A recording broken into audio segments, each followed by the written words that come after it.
Welcome to The Truth Is. Thanks, babe. I remember you were one of the first people that I brought up the idea of this podcast to. Mm-hmm. We were at Ocean Beach, probably 2020, early 2020. Yeah. We were just becoming friends. And you had gotten a massage midday, which I thought was rad. Oh, good for And me. we went for a walk with our dear friend Sam. And I was so like nervous to say it out loud. Mm-hmm. And I was totally probably like packaging it with all like, yeah, it's an idea. I don't know. And I remember you were just like, yeah, you should do it. Yeah, for sure. And it's been such a journey since. It's crazy. That was 4 years ago. Yeah. And it's been interesting being like, when is going to be the moment where I have Blair on the podcast? You know, I've wondered that too. Because there's so much to our relationship and there's so much to you.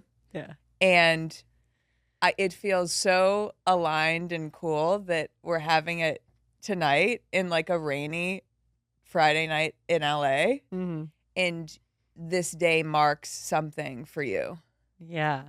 Today's like the longest day. I flew from New York today. How's it been? And Tell me about it. Landed and had a meeting at my wonderful new employer that I'll kick off a job in January. Mm-hmm. And then poured down rain for an hour and a half in LA traffic, my favorite thing ever, and came here, and you threw a cozy sweater at me, and now we're sitting on this couch, and you have my favorite book ever sitting here in my crystal, and I'm just grateful.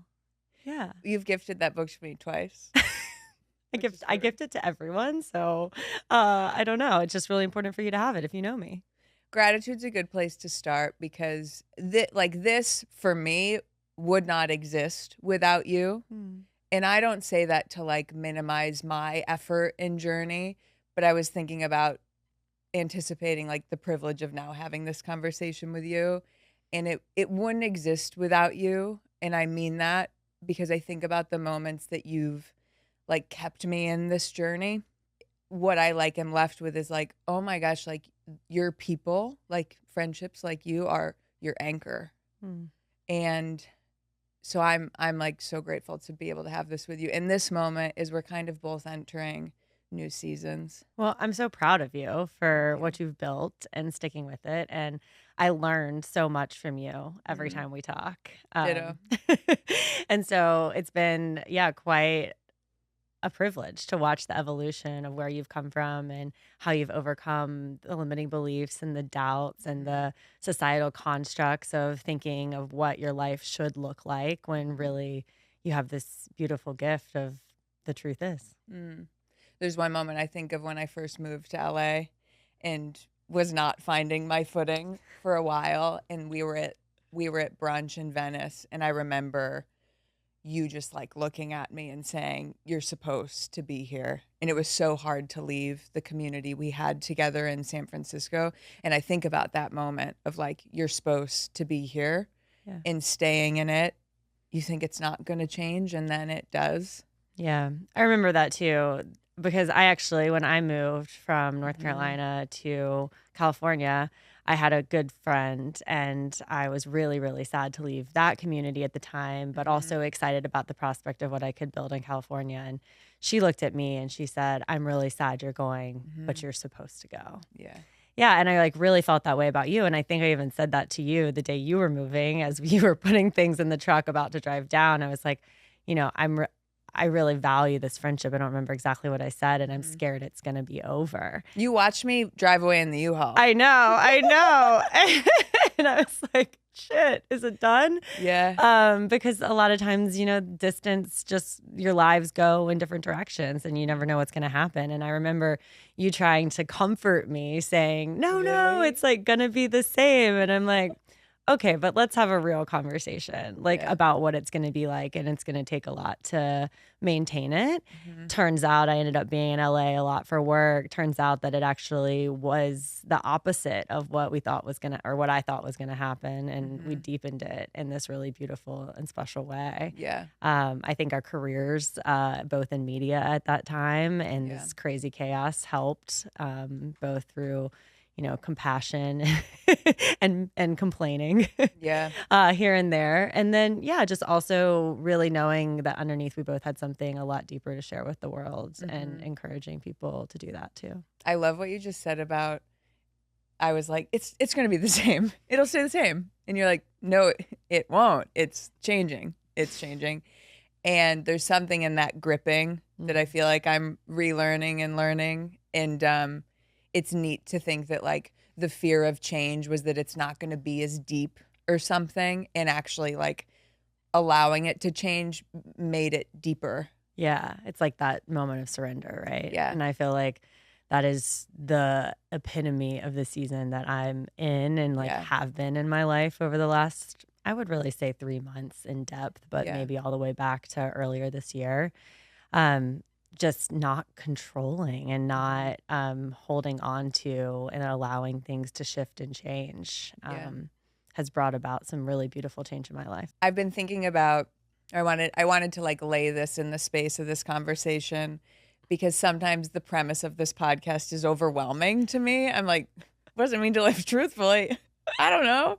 And what's interesting is I was grounding myself for our conversation I was like, for the first couple years of playing with this concept, I feel like I was kind of fixated in my own experience on this idea of like, there's one truth of who I am that I maybe felt when I was a teenager. And for me, that story is like theater. Mm-hmm. And my narrative has been, and I ran away from that because I was scared of it or all these things. And the journey has been to return to it. And maybe that's true. Sure. But as I think about observing people like you and you in your life, even in the first couple years of knowing you, I was like, wait a second, all these different versions of her coexist. Yeah. And they're not at odds with one another. And I was like, maybe it's allowing all those truths to coexist or allowing them to evolve. Mm-hmm. And the journey actually being allowing them to evolve. Yeah, totally. I mean, it's interesting that you say that they weren't at odds with each other, because for a lot of my life, I feel like you felt that. I feel a duality of I have this intense business brain that can lead businesses and executive conversations and build businesses. And then I have this soft, delicate, feminine healer side that I also can impart upon people, and not feeling like those two things can exist in the same space and in a shared space has been something that I've wrestled with. Yeah. And I finally feel like I, in that surrender, have allowed myself now to fully show up, and I find myself being supported in spaces and places and by people and communities that do value, like truly value both of those sides. Both of them. It's interesting that it's both of them and not one or the other. Yeah. Yeah. And it's taken me a long time to like really get there. Yeah. And actually the premise of why I'm in LA this weekend is because I'm going to a party tomorrow night that's called The Unmasking. And when I first got the prompt for the party, it was about coming as your hidden self and the part of your story that you always leave out. And this was coming from a business context was the party invitation. And I was like, talking to people about it. I was like, maybe I should be the witch side of myself. And kind of growing up, I grew up in the era where Blair Witch Project came out. And so in like, I don't know, middle school, late high school, sometime like that, people started calling me Blair Witch. And so witch was always kind of like, witch, bitch, I don't know, just not something I wanted to identify as. And in the last several years of my life, I'm like, no, I have this gift. I have this healer inside of me. White witch is probably the way I most identify with it at this point. Yeah. So I said, I'm going to wear a crystal crown and a black dress and be this witchy side of me. And people are like, oh, but we know that side of you. Yeah. I'm like, but this group of people don't know that side of me. Yeah. And this would be the first time that I would be exposing that in a business sense. Yeah. So I met Blair in San Francisco in 2019, but I want to go back to Blair as a little girl growing up in the South. Horse girl, farm girl comes to mind. I've loved learning about that version of you, the one that was a debutante. I remember the dinner where you're like, I was a debutante. I was like, what? Like in the movies? So tell me about like what was true for her and what shaped her identity. Oh, I love that little girl. Yeah, there's so many things, but um, I think growing up in the South, I have a true appreciation for that and really love and value the South. And I think the value system that I most take with me on a day to day basis is the kindness of that, and just really treating everyone and opening doors and rooting for them. And if there's anyone that is in need, to provide service for them, to provide care, to provide comfort, to be that helper. And I learned that through my grandmothers, both of them, and then also my mother. And it was, I'm an only child. So that was a lonely portion of that too, as a Blair growing up a little girl, and horses were definitely my friends. Yeah. And what else do I want to say about that that feels really present to me? I think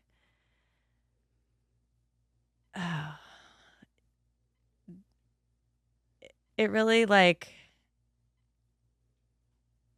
because I was an only child and because my parents really intentionally reared me. I mean, I was their sole focus. They taught me that I could do anything that I want to do. And that is something that I have learned later in life is a very rare gift that I was given. That having their 100% support and belief in that anything I wanted to do, I could do, and that permission from a really early age gave me a lot of courage. It had me be an adventurous individual. It had me move to Spain. It had me go to Africa. It had me jump out of a plane. It had me take on risks and challenges, knowing that if I failed, there was support there, and that more than anything, people were believing in me. How do you think they instilled that belief in you? Well, I think it was, first of all, by pretty much saying yes to anything that I wanted to do, which again, was privileged and fortunate that they were able to do that. Yeah. And really taking an interest in what I had interest in. And then I do remember several instances where those words actually came out of my father's mouth, that you can do anything that you want to do, and we believe in you and we love you. And it was, again, I didn't realize that was such a rare gift until I started talking to people in college and when I got older and learned about how other relationships were. And I'm so grateful for the upbringing that I had, even in the church, of having a community that truly believes in you. And it's caused me to want to create that in my own life and also seek that out in places like the yoga studio that we taught together, and now in my new business venture. You have this way of like honoring the connectivity between what some might call a more traditional upbringing, and now you live in like a very free-spirited culture. Yeah. And I've always admired that you don't have a superiority or anything about it. Like, you've taught me the connection that you find in your spiritual life now with what your grandmother still believes and lives by, and almost framed it to me that it's just a difference in languaging. Yeah, I totally think that. I mean, my grandmother turned 100 this year. It's amazing. She's an amazing human being, and she had, like, I don't know, 250 people at her 100th birthday party, right? Like, if that's not community, I don't know what is. Yeah.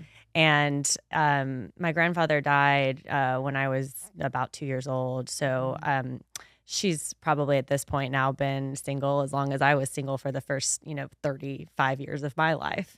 And that alone time, really gives you a lot of reflection and devotion. And she's always instilled that devotion in something higher and following a higher path and going back to that service piece of it and the community piece of it. And I even moved out of San Francisco about a year and a half ago up into Marin County. I mean, not far, just over the bridge, but because I wanted people to know my name. I wanted to be able to walk around and have a community that didn't feel so transient. So at some point, your journey took you across the country and out of like a place that you revered and what was home. What was that inflection point where, as much as this version of you was everything you'd grown up with and loved, and like you were instilled with the belief that you can do anything. Mm-hmm. Eventually that belief catapulted you across the country. Yeah, that move, man. I remember sitting in the dining room telling my parents I'm going to move across the country. And that is another moment that my father, I think his exact words were, I don't want that, but I 100% understand why you do, and I support you. Because it's growth, right? It's growth. And both of my parents did that. They both grew up in rural Virginia. They moved at early ages. They lived in Florida. They lived in Virginia. They lived places before they settled in North Carolina. And they understand that importance of independence and have instilled that independence in me too. And at the moment that I decided to leave, well, I didn't even really intend on being back in North Carolina in the first place. I went to college in North Carolina. I moved to Washington, D.C. for 7 years. I had a big career. And then I got burnt out, just like it happens. And I needed to take a break. And that's when I got my yoga certification. And I traveled around the world for about 2 years with a good friend at that point, and really learned more about who I am. And I was always been curious about what's out there in the world and what I can learn from others and what culture looks like outside of my own. And then I was in a relationship and ended up breaking up that relationship, and we had talked about moving to the West Coast. And so that seed had already kind of been planted. And again, following my intuition that I didn't even know at the time, about a week after that breakup, I went to a wedding by myself. And at that wedding, I was presented out of the blue with an opportunity to move to San Francisco with a new job. And it just seemed like, okay, the universe is handing me something in my lap, and this is an opportunity that I need to take and see what happens. I feel like you and I have talked a lot about, especially contrasting our corporate lives with other parts of our lives, like the conditioning, and for me, the belief that everything takes like effort and force. And if I slow down, I'll fail or be unstable. And so, but I hear even early in your story, like these moments, this surrender to like paying attention to what comes your way. Yeah. Where do you think that trust came from? Like it's neat for me to hear that it was there early. I think I'm learning it in my 30s currently. Yeah. The trust, growing up riding horses, there's so much trust that gets built. And I'm laughing because I got bucked off every Yeah, I mean, it's this wild animal. I did not trust those horses. I'm sorry, horses. That weighs a ton. And then I'm jumping them over 3 foot, 4 foot, 5 foot fences, you know? And so there's this moment as you're galloping up to a fence where you got to decide like what's going to happen or what's not going to happen. It was really learning to trust bodily instincts, because either I see the spot that we're going to leave the ground or we're crashing through the fence. And that's a natural bodily instinct that you need to cultivate. So maybe it was happening then. And then I think it started to continue to happen as I moved through, school and other extracurricular activities. And just my parents also had a very strong ethic of like, what you start, you finish. I've lost a little bit of that in my older age and have moved on to multiple things. But that was always something too. And if you're not going to finish it, you're going to be intentional about why you're not going to finish it. I love the metaphor of the horseback riding. I once was cantering up to a jump, cross rail, which for those that don't know, it's really short, 1 foot off the ground. And my pony. 18 inches. Sure. Thank you. Add the 6 inches. My pony bucked me off and I flew over the jump. Oh, yeah. And then he went around the jump and trampled me. Well, you jumped. Just not with him. Sure. It's interesting because sometimes I want to ask people, and you're a good one to ask, what you think truth or trust feels like in your body. And you're a good person to talk to about that. Yeah. And I love the metaphor. It's not a metaphor. It's a literal feeling of I'm going to believe that this is going to work out because I'm actually a catalyst for it working out. Yeah. It's such an interesting metaphor because I can remember talk about gripping. Yeah, pulling back on the reins, then you're And going then to he's stop. like, get the fuck off me. Totally. Yeah. Because it's not collaborative, right, at that point. Yeah. It's fear-based and not out of abundance. Um, what if, you've seen people in flow states. Like we see Yeah. that all the time. Great athletes, great singers, great artists. And you can watch and you can just see when this like they're in it. this transcendence is happening. It's effortless, it's easeful. And that's what it looks like when you're jumping and you have a connection with the horse at that level.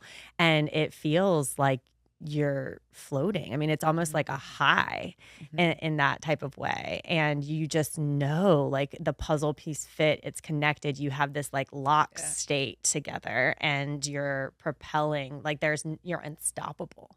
Yeah. And when you're scared, it's a contraction. It's a physical contraction. The stride of the horse actually contracts. And, when you actually impact something, you can break more or you can hurt yourself more because your body isn't fluid. It's in this tense, contracted state. Do you notice the opposite in moments in your life where it is contracted, but you think I need to push through anyways? That's a great question. I've done a lot of pushing. Yeah. And I'm like really this is a season of surrender, right, that I'm in. Yeah. Like I ran out of oomph. Because it's tiring and it's like trying to swim against the current. And for what? Because the universe really does have ways of flowing, and I fully believe that. And so if I feel like I'm pushing, I just think I'm in the wrong place. I wonder what it would be like to get back on a horse. Yeah. And maybe it would be totally different because you're a different person and a different experience day to day. And I could surrender a bit. Mm-hmm. We talked the other day about you grew up with the belief that you could do anything, and then society or external factors challenged that. Mm-hmm. What, as you look back on that tension, what did that look like for you? So I think another element about that you can do anything is that my parents also had this annoyingly frustrating habit, but now it's a blessing, of never telling me what to do. Sure. My experience with a lot of other people and with society is that everyone wants to tell you what to do all the time. Yeah. And everyone has an opinion about it. And growing up, I was an only child. I didn't have siblings to tell me what to do. And my parents were not going to tell me what to do. Mm-hmm. And so one of the first memories I have of like society shaping what I should do is a guidance counselor in high school telling me that I was not going to be able to go to a top tier school or an Ivy school as I was intending on doing because of my grades. Mm-hmm. And I was like, what are you talking about? And she was like, your grades aren't good enough. You need a math tutor. You need all these other things. And I knew I was smart, and she doubted it. And that was a big inflection point where I got a math tutor. I got into AP calculus the next year. I took 5 AP classes the next year, and I ended up getting in the top tier schools that I wanted to go to. And so that was a moment where I realized, like, I really can't do anything, even against what people who know what's best for me, a college guidance counselor, tells me that I can't do. And that has continued. It happened, I remember, with a job interview in college. Yeah. I was trying to go work for a Big Four consulting firm with a journalism degree. And everyone was telling me that I wasn't going to get a job at McKinsey. And they were shocked when I got the interview, and then even more shocked when I got the job offer. And were you shocked? No. And I don't mean that in a conceited way. Sure. Right? Because it wasn't like I was trying to do everything or be everything to everyone, but I had made a decision, and then now I understand that the universe was conspiring with me to make that decision happen. And that takes a level of confidence that I really believe was instilled in me from that really early age, and I just didn't realize it wasn't instilled in everyone else. Looking back on those moments, you now have new language for what was happening. Yeah, I think so. And, I think there's also, that everyone talks about peer pressure, and are people going to peer pressure you into these things? And I was like, I don't really get it. Like, no, I'm not going to go do the things that other people are telling me to do. But when I really look back, there were societal things that I was internalizing, especially internalizing as a young female, and especially as internalizing as a female in the South. And you brought up my debutante moment. Yeah, like being presented into society, being ready for marriage was the traditional path of a debutante. And I think I didn't realize until my early 30s, until maybe I moved out to San Francisco, and how much society was really impacting what I believed about marriage and what I believed about a family and what I believed about how you cultivate that with a house and a white picket fence and a golden retriever. Mm-hmm. Would you say the relationship ending and the first corporate chapter ending was that facade crumbling? Feels like extreme language, but crumbling. Oh no, it felt for like you. a death. Yeah. Well, I worked because you have the umph and the grit and the determination to get into the good school, to like, so you had proved out that I can get anything I want. Well, you know where the real test came in is in the personal relationship and the romantic relationship, right? Like, because that I can't control on my own. That's not something that I can force. Free will. Yeah, force into anything. So I was really successful in the business career, and I just, it felt like a death when that relationship ended, because I was like, oh man, this is going to take me to a new level of vulnerability, a new level of self-discovery, a new level of really evaluating like what I want and why I want it. And it took me, I don't know, 3-4 years of really digging into that deeply to get honest with myself about what that is. What do you attribute being able to do that work to? Well, I contributed to the yoga community that I have in SF, which I was building before I got there. And that practice and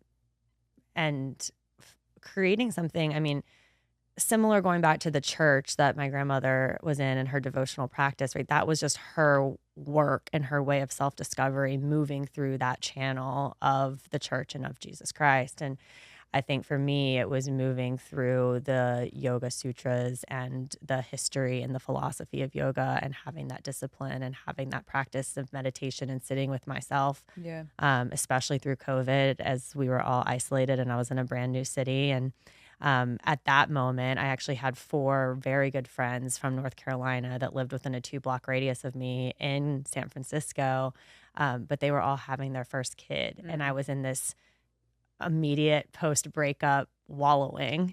And it was a juxtaposition that, you know, society was still saying, hey, everyone's married and having kids. And I was still feeling a little bit more of maybe a different pull or a different call, or just really a need to evaluate, like, is that what I want? It's interesting that like the personal life, romantic life, like idea of creating family was the thing that halted, you know, like the path. And I can agree to a certain extent, like checks box. And then I have this thing at home, and then you helped me get through it a couple years ago. That shit blew up. Yeah. And that is the thing that maybe because it's just such an intimate part of life, it's harder to fake. Yeah. Yeah. It is. And I mean, you know, the other part of life that's hard to fake is health, right? Yeah. And so these are things that are part of being in the human experience, and that are going to come up, and you don't have control over them, and they really stop you in your tracks. And even though I have this seed knowledge of you can do anything that you want to, like, these things are not individually up to me. Yeah. And finding communities and tools to support you through those moments are super important. So you go to a wedding and you get an invitation to move to San Francisco for a next big corporate thing. Yeah. What did that look like for you? And then not too long into that, you know, we just talked about post this breakup, post this first corporate, you had these couple years of like surrender and learning about yourself. And then you make the move across the country. And would you say a similar or a different chapter unfolded? Yeah.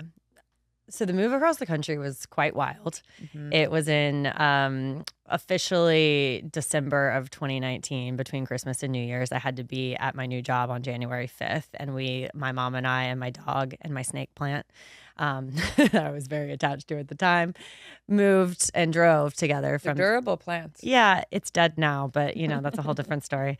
December 28th, we started moving across the country. I remember stopping in Sedona, Arizona was an extremely important point for both me and my mother. It's a sacred city, has vortexes of energy. It's extremely beautiful. And I went to a yoga class, and there was a woman there. She was playing this crystal bowl at the end of class. And it was really the first time I'd ever seen a crystal singing bowl. And she told me that it was made of mulvedite. And I wasn't familiar with that stone at that moment either, but I knew I was so attracted to this thing that she was playing. It was like the most beautiful sound I had ever heard. So she told me that she sold them. I bought that off of her on the spot. I took it home to our hotel. I put it in the backseat of the car. My mom looks at me like I'm crazy. She's like, "What is this crystal bowl that's $900 that you just put in the back of the car with your dog and a snake plant?" But like, whatever, you're exploring yourself. I will let you live your life. We get to Pack Heights and move in. I remember putting that crystal bowl kind of on this bookshelf that I had. And then for the next, basically, I don't know, 6 months to a year, heads down in building this new corporate career and trying to figure out how to have this startup company survive. Because I was working mainly in the new business development side at that time during COVID, and what were we going to do while the world was... You moved out like weeks before COVID. It was like about 9 weeks before COVID. Yeah. And what we were going to do to rebuild it. And so I was really focused on that. And then all of a sudden, a health diagnosis of my mother having cancer came. And that was scary. Right after she dropped you off across the country. Yeah, it was a couple months after that. What had been deemed a kind of routine mole removal on her calf by her dermatologist ultimately turned into melanoma. Yeah. And I was across the country, and that was scary, and I didn't really know what to do. And travel between, North Carolina and California at that point was limited and difficult. Yeah.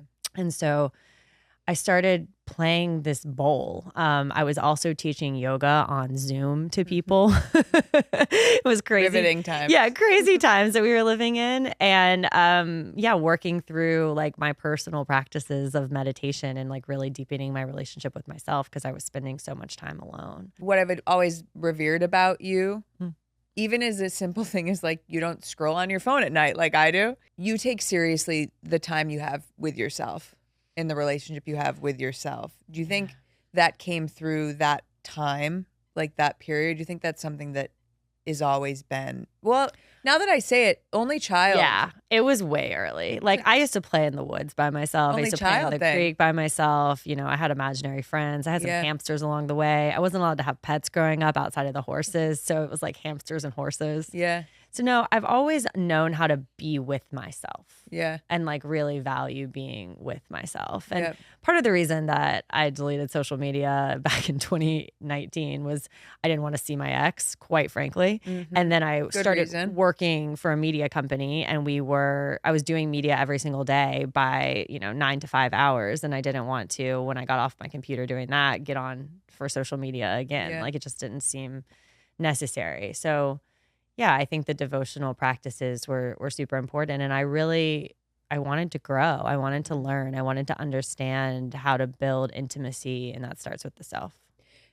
That period of time is also when I got to know you. And what I was always really intrigued by is you were already like a really established yoga teacher. And as long as I've known you, you've always been in some sort of training.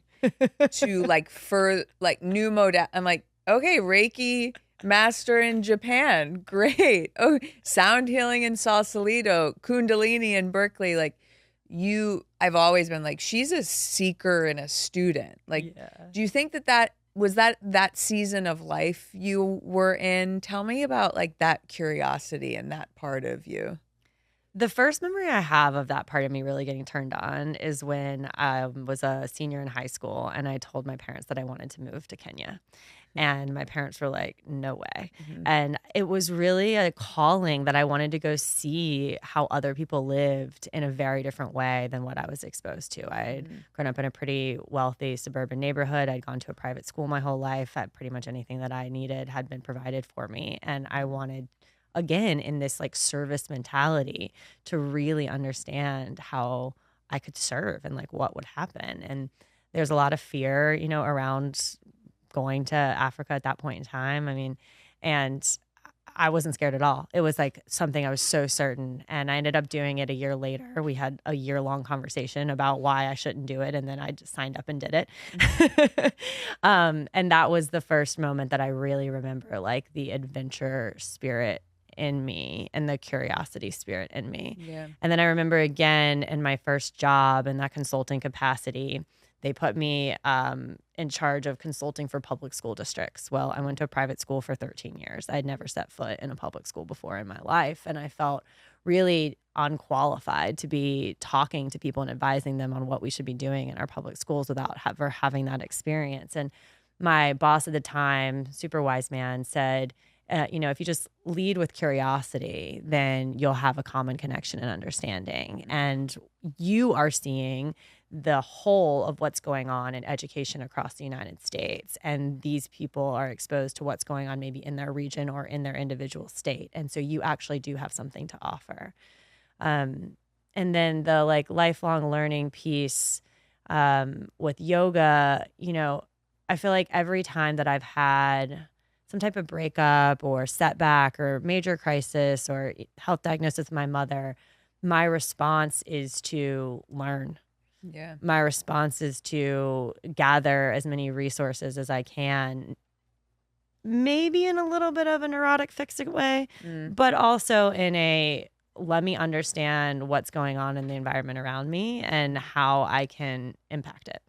How did that show up with your mother's diagnosis? So that's really what launched me into sound. Yeah, it's so interesting. Yeah. So she had her diagnosis and they were, you know, Western medicine's a beautiful thing. And she was at Duke Hospital and then UNC, which is my alma mater.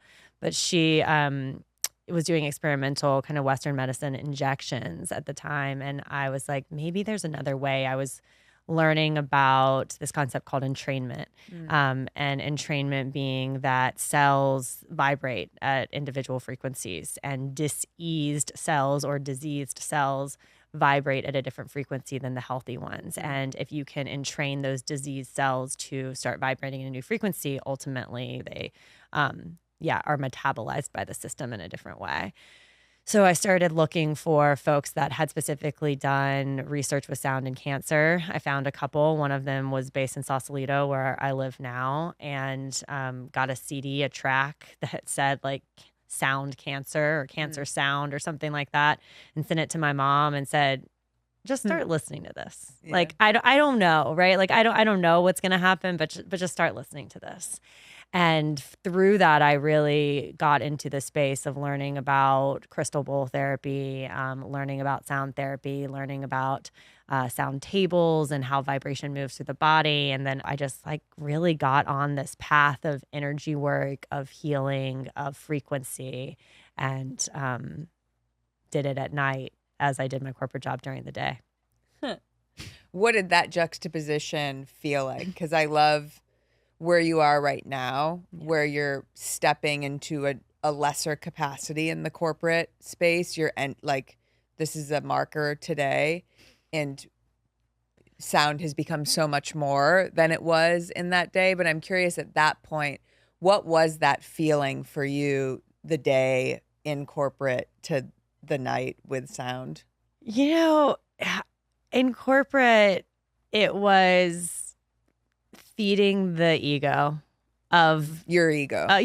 My ego of success, right? Of what I thought financial success and independence looked like. And really being able to be on my own, right? And some of these societal constructs or limitations that I had succumbed to of I need to be financially independent. I can't let a man take care of me. I need to own a home. That came around about age 33, and I started freaking out about that and ended up buying a house. Just all of these things that I thought I was supposed to do. And so the corporate job fed those. And it was a really good excuse to tell people like, I'm doing my corporate thing. And then but what really fed my soul, like what I was super interested in and would stay up late reading and like late doing was sound and yoga. And eventually it became exhausting. To do both.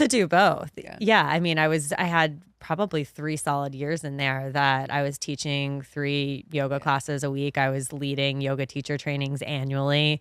I started doing sound school. So I was in school Monday nights and Wednesday nights for 3 hours and Saturdays all day to learn about these different modalities. And then I ended up doing a couple different trainings in Tulum to learn specifically about the gong, and then also a training in Berkeley around Kundalini yoga. And so it became this thing where, 7 days a week, there was no rest. There was no restoration for me, and it couldn't continue to go on that way. Was there a part of you, like the ego corporate you, or people in your life from like the old culture of the South, your old former culture of the South, that sound was like, what is sound? Like, was there any sort of looking at that thing as like, oh, for sure. We're both from the East Coast, very different versions of the East Coast, and we are both in a world that some from back there might say woo woo. Yeah. Yeah. I mean, I think that most people, at least now, would describe me as eclectic. And they know that I'm a little bit different, right? Like just a little bit. She carries that pendulum around and crystals, and she has moons and birds on her, and all these things. But over the years, as I have like slowly exposed people from the South, specifically, or my family, to things, they ask questions, like they're inquisitive, right? I don't think it's a rejection of it. I just think it's a newness, like a new growth edge. And I'm grateful to share it with them. And I learned actually this past Christmas a lot about my uncle and our property, our tobacco farm that our family has in Virginia, and the arrowheads that he had been finding and the machetes that he had been finding down in what we call the bottoms for years, and that he had a huge collection of these. And just like a way different spiritual side. He's a pastor, and he has this other spiritual side as well of Native American tradition that come from our land. It's interesting how like the preconception goes both ways. And I remember my very sweet aunt and uncle they mailed me this gorgeous like tray that my late grandmother had. Yeah. And I told you, I put all my crystals on it, and I was like, I hope they might think it's weird that I put my crystals on the tray from my grandmother. And I sent them a picture anyways. And my uncle was so sweet. He was like, oh, it looks beautiful. And I had this insecurity that, what are you doing with those crystals on the tray? Yeah. But it goes both ways, like the separateness that doesn't need to be there. Yeah, I think my insecurity is a little bit different. Like I get the flavor of what you're talking about, but I really think mine is more about this like fear of being alone and this fear of that I have to provide for myself because no one else is going to. And then also secondarily, like the fear of not having a family, right? And like and being alone, like all of it's centered around being alone. And that's been a limiting belief and a story of mine for a long time. And so I would make the money and I would buy the house and I would control all of the schedules and the finances, because that was really what was driving the corporate side of me, of this fear of not having enough to support myself, of not being able to be independent, of not being able to have the resources financially that I need. In order to whatever, do the things that I want to do. And the paradox of it is I actually got to a point in my career where I looked at people and I was like, I don't I don't even need what I have. What am I? And that's really where the service component kind of started to come back into my life of like, okay, I'm very blessed and I've worked very hard and I'm very grateful for these things. But at the end of the day, it's not actually giving me the joy. It's not actually giving me the connection that I want to have. Yeah. It's feeding this false idea. And that false idea is really losing its grip on me. It kind of gets to a point where it's like, what is this for? Literally, what is it for? And in the parallel that I do really see in you sharing that is similarly, I was like, I'm going to uphold this corporate version of success because that's the thing that will give me stability. And that's the thing that will make me worthy of being someone's partner. And I'll make sure I can take care of everyone. And like that like was being needed. Yeah, right? that totally. Instead of love for you. Totally. And then this thing over here makes me feel alive and whole on its own. But then there's this limiting belief that I couldn't go over there and just do that. When actually that's been everything to.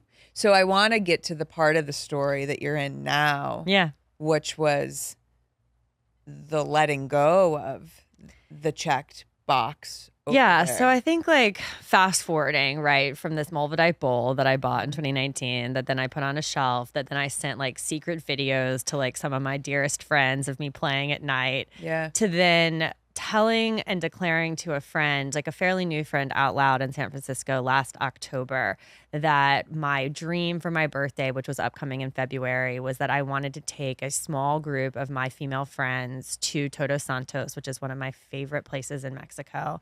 And I wanted them to experience what I've been experiencing with sound. And that was really geared towards a lot of my college friends, a lot of my North Carolina friends, a lot of people that hadn't really spent a lot of time around me in the last 4 years. And that's really what I wanted. Like the gift was being able to share how much I value and care about these practices and how much they've helped me grow and heal. And I remember like a week later, she had everything organized. She had the contract for the venue that we were going to have. She had all of the schedule organized. And she said, yeah, here it is. Do you want to do it? And it was something that I couldn't say no to. It was like almost a dream again, kind of when I moved to California, was just presented in my lap out of a declaration that I had made from a curiosity and standpoint of wanting to share things. And it didn't come from effort. Right. And I couldn't say no to it. It was like a blessing from the universe, a gift from the universe. And we did it and it was wonderful. It was like half of her friends and half of my friends. And we didn't know how those groups were going to intermingle. And there was a lot of different, political backgrounds and sexual orientations and physical geolocations of where people had grown up. And it went beautifully. You were there. Sure was. And that when I arrived there, with the Mulvadite bowl, I opened it up and that Mulvadite bowl had shattered into several small little pieces. And I remember sitting there with it in the Shala hut at that resort and thinking, you served your purpose, right? Like, thank you so much for getting me here. Mulvadite is actually, it's a glass, it's a silicate. It's not actually a stone. And it is the stone of transformation. That's what its property is, and to move you through transcendental and spiritual timelines. And I learned that much later after buying the bowl, but to me, that represented this moment in time where it moved me through a spiritual timeline to get me to a point where I could actually share my witchy tendencies or my healing gifts. And it cracked and it had served its purpose. I saved a couple pieces. I threw some in the water there in Mexico, and then I brought some back. And I really thought, like, honestly, at that time, this was beginning of January 2025, that was it. Okay, I led this retreat. Maybe I'll lead some more. And then I was having, a really rough kind of personal go at it again around some of my old wounds and romantic relationships, and struggling to have faith and self-confidence in the direction that I was supposed to go. So I took a piece of that Mulvadite to Swedes Beach, which is a little beach that I live, that's right near me where I live in Sausalito. I wrote a prayer out, and then I threw that into the water. And what I remember about that prayer, obviously I don't remember it verbatim, but what I remember asking the universe for is for a partner, not necessarily a romantic partner, but a partner that's going to show me how to bring my gifts to the world. And the next morning, I received a text message from who is now my business partner, Joey. And he was telling me that he wanted to build a deeper relationship with me, and would I be open to playing sound with him? He had a long story that's his to tell, not mine, about how he had come into sound and what his journey was. And we were just starting to kind of get to know each other. And I was like, oh my gosh, this is the moment. And that, now looking back, that was in about March, April of this year, the last 6 months, the portal to what we just birthed that is opening on Monday, which is 2 days ago when you hear this. It's opening on the 17th of There November, you go. the Sound Garden. The space in Mill Valley that is going to be a sound and healing sanctuary that we have put so much love and dedication into, that I am excited and ecstatic to have people come experience. For anyone listening that is like, what is sound? And you talked a lot about it, but I'll say one of my first experiences of it, you took me to like the day after my dog died, really unexpectedly and really tragically. And I remember, it's hard to describe. Yeah. And the experience is different for everyone. Yeah. And I know that it was unlike anything I'd experienced. Yeah. So when I talk about sound, I'm generally talking about sound healing. Yeah. And I'm talking about some combination of crystals, silicone bowls, or alchemy bowls that people are playing with a mallet in a circular fashion that are emitting different frequencies or different notes. I'm talking about gongs or metal instruments like Tibetan bowls that are not tuned to a specific thing, but that are emitting more of like a fire frequency. I'm talking about different shamanic instruments, something like a rattle or a Native American flute or an elk or deer drum. I actually ended up making my deer drum and love it. And then rain sticks, rattles, shakers, things like that. And these are used over like generally a 60-minute to 2-hour period of time to clear energy, to shift energy, and to emit frequency into the body for a holistic healing. And yes, every single person, every single session is going to be different, and every single person is going to receive something different and experience something different because of what's called their home note. They have a base note at which they resonate at, and based on what's shared in those sacred sound healings, you're going to interact with the frequencies differently.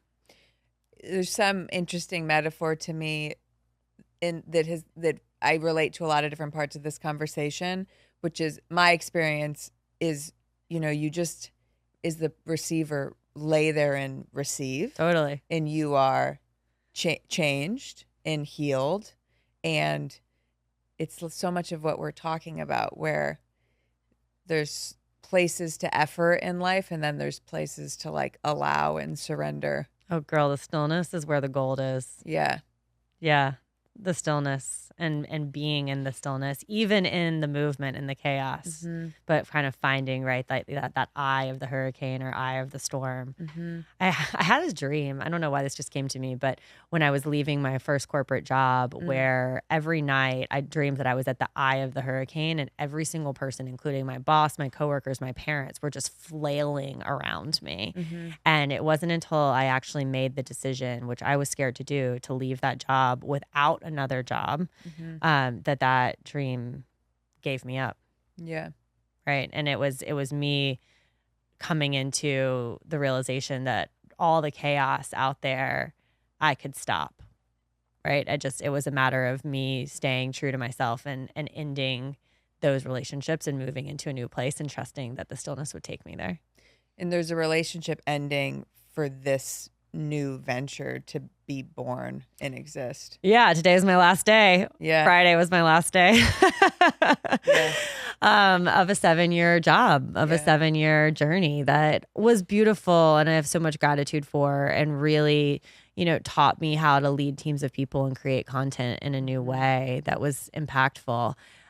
But it was time, to create space for something new and to allow this new Soundgarden to blossom.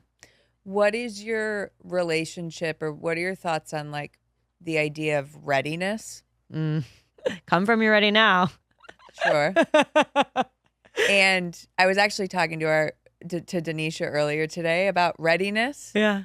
And I don't know, you go through those years of, oh, I'm ready. I need to leave this job. I'm ready to leave this job. And it's just so interesting that in hindsight, like, I wasn't ready a moment sooner. Mm-hmm. This is unfolding as it's supposed to. Yeah. And those years of kicking and screaming were actually necessary. And yes, they were misaligned in ways, but I needed that to compare this to. Mm-hmm. Yeah. I mean, I think readiness and patience are along in the same thing too, right? And what I learned in the corporate world, and I think what made me successful for many years, is that I was really patient when other people weren't, especially through a sales pipeline, especially through bringing in new business. And that I had a deep knowing and trust that if I invested my curiosity and my service into my clients and my partners, that eventually I would get what I needed, even if it wasn't on the quarterly timeline that people wanted me to do it on. Yeah. And the readiness piece for me is resonant as well, because I have known for quite some time that I actually do want a physical space. And I was never ready to commit to the physical location in which that space was going to be in. And having a business partner that basically did that for me, and then once again handed me this opportunity and said, hey, I have all of this figured out and I want you to do this with me. Again, was like an opportunity I couldn't say no to. But I don't know that it's something that I would have been ready to do on my own. What feels true about this season of life that you're entering, that you're in? What feels true about it is that I have so much love around me. I have love from my family. I have love from my community. I have love from a partner. I have love from my new business partner and endeavor and venture. And it feels so warm and cozy and fulfilling in a way that I've never allowed it to get this close to me before.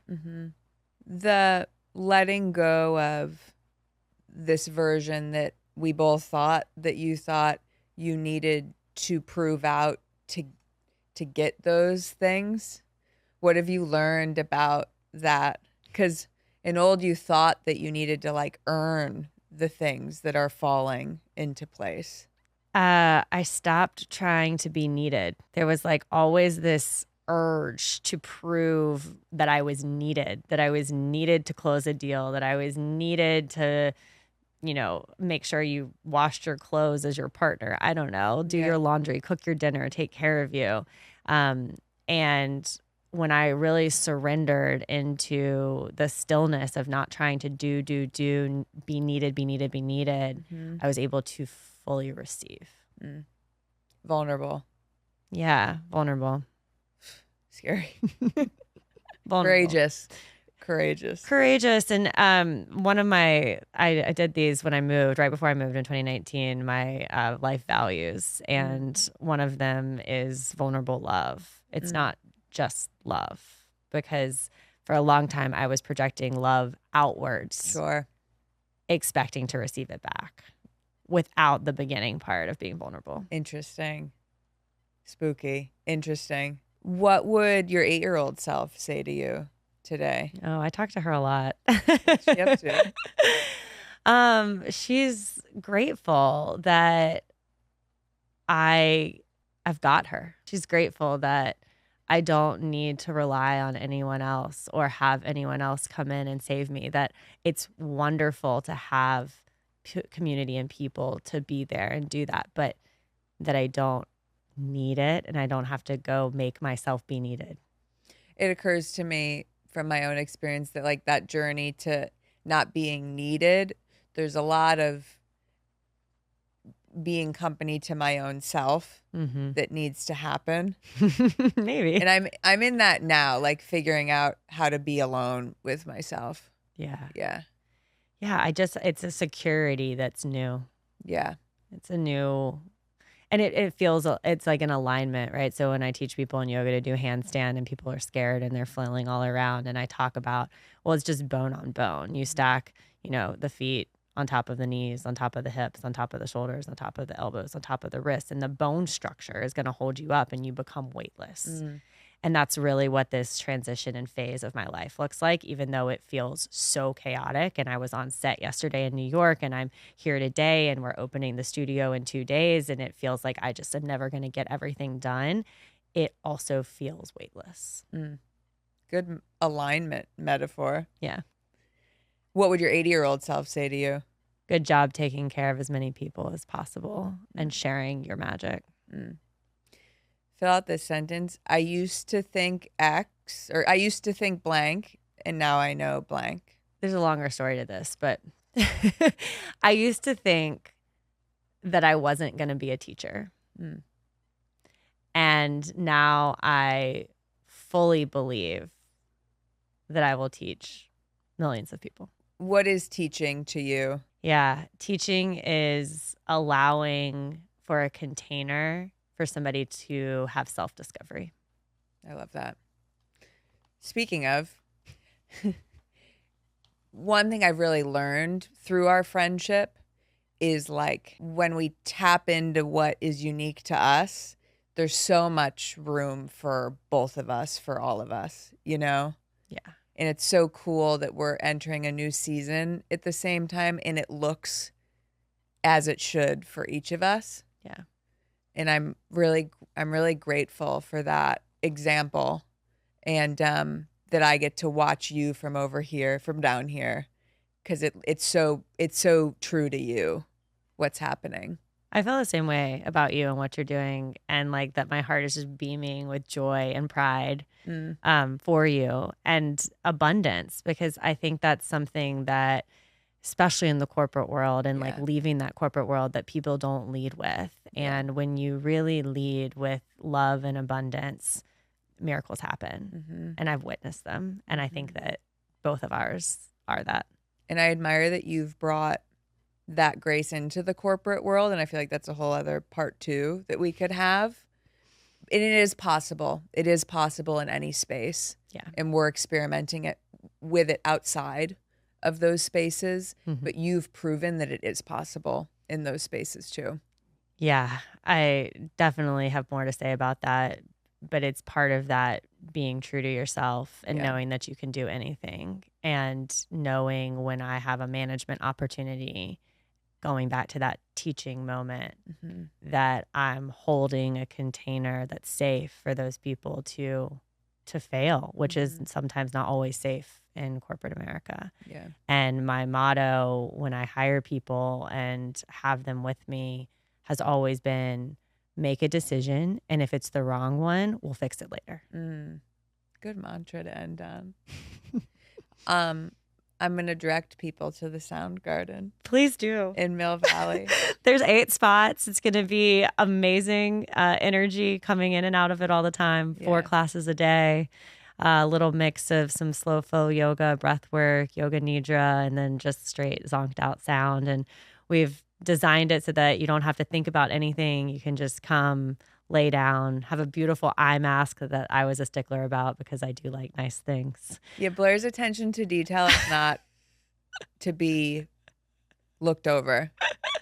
Yeah, thought of everything, and you can come relax and enjoy, and we'd love to have you in the space. Amazing. Thank you. Thank you. I love you. I love you.